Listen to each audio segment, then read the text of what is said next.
The high stone walls of Hebron served a unique purpose in ancient Israel. The city was a city of refuge. These were sanctioned zones of asylum. If someone caused a death, they could flee here to stand before the local elders and secure legal protection until they received a trial. It was a physical barrier designed to halt cycles of vigilante violence. But right at this gate of protection, one of the most calculated assassinations of the era took place. Abner, the commander-in-chief of Israel's armies, was struck down without warning. The killer was Joab, King David's own general. In a single moment, a personal grudge bypassed the legal system, threatening the survival of a national peace agreement. To understand why, we have to look at the power vacuum that created both men. After King Saul fell at Mount Gilboa, Israel fractured.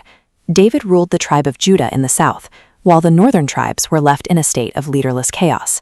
Abner stepped into that void. As Saul's cousin and top military strategist, he had the clout to install Saul's weak son, Ish-bosheth, as a puppet king. It allowed Abner to maintain control from the shadows. This was a hollow kingdom. Ish-bosheth had no military experience or personal following. He was a figurehead, propped up by Abner's ambition and the tribe of Benjamin's desire to keep hold of the crown. Abner and Ish-bosheth had tied their fortunes together, but the bond only lasted as long as their selfish interests aligned. When that friction finally ignited, the kingdom they shared proved too fragile to survive. The friction began at a water supply known as the Pool of Gibeon. There, Abner's men and Joab's forces met for what was supposed to be a competitive tournament, but it quickly spiraled into a fierce battle. This image shows the 1956 archaeological excavation that confirmed the site's history. Researchers uncovered jar handles inscribed with the name Gibeon, grounding the biblical narrative in physical reality. The pool was an engineering marvel, a massive shaft cut into limestone bedrock over 82 feet deep. A winding staircase, visible in this diagram, led down to the water cable, providing the city with a secure supply during a siege.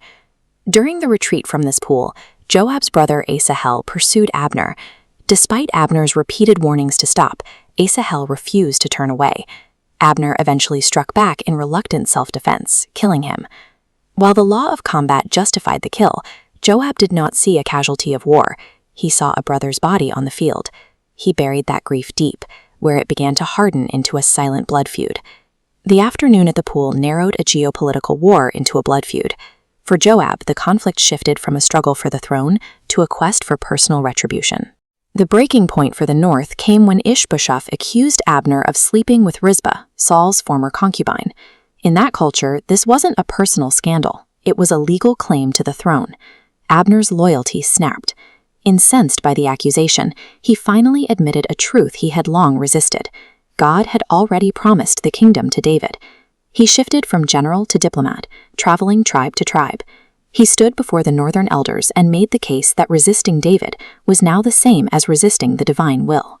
He was particularly successful with his own kin, the tribe of Benjamin. Because they were Saul's fiercest loyalists, winning them over removed the final barrier to national unity. Abner walked away from the puppet kingdom he had spent years propping up. By using his influence to unite the tribes under David, he began clearing the path he had once fought to block. Abner arrived at David's capital in Hebron with a delegation of 20 men. He was there to finalize a covenant that would officially transition the sovereignty of the north to David's house. David required one relational condition: the return of Saul's daughter, Michal. Bringing her back to David signaled a formal closure to Saul's dynasty and integrated the two royal lines. David hosted a peace feast for Abner and his men. Former enemies who had spent years on opposite sides of a civil war sat at the same table, symbolizing the end of the conflict. David then sent Abner away in peace, authorized to gather the remaining tribes for a final coronation. It was the zenith of ancient diplomacy. But even as the road to peace was being built, a single man's refusal to forgive remained a lethal threat to the entire project. When Joab returned to Hebron and learned of the meeting, he immediately tried to poison David's mind. He labeled Abner a spy who had only come to study their movements and report back to the enemy. When David refused to credit the lies, Joab sent messengers behind the king's back.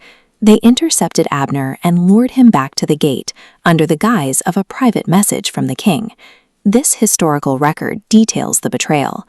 Joab met Abner at the gate with a feigned show of friendship, led him to a deserted corner, and stabbed him in the stomach. This analysis evaluates the legal gravity of the act.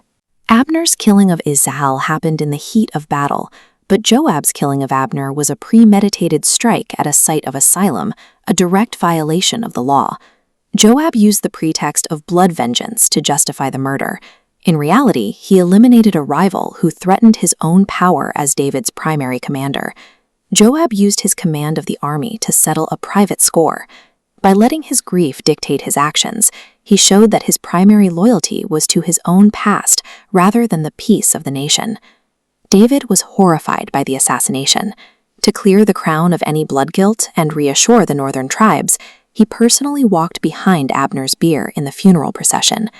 David sang a lament over the grave, asking, "Should Abner die as a fool dies?" He was highlighting that Abner was not defeated by weakness or in fair combat, but by treachery.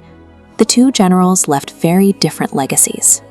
Joab remained a brilliant but bitter commander, while Abner was the rival who eventually chose to stop fighting.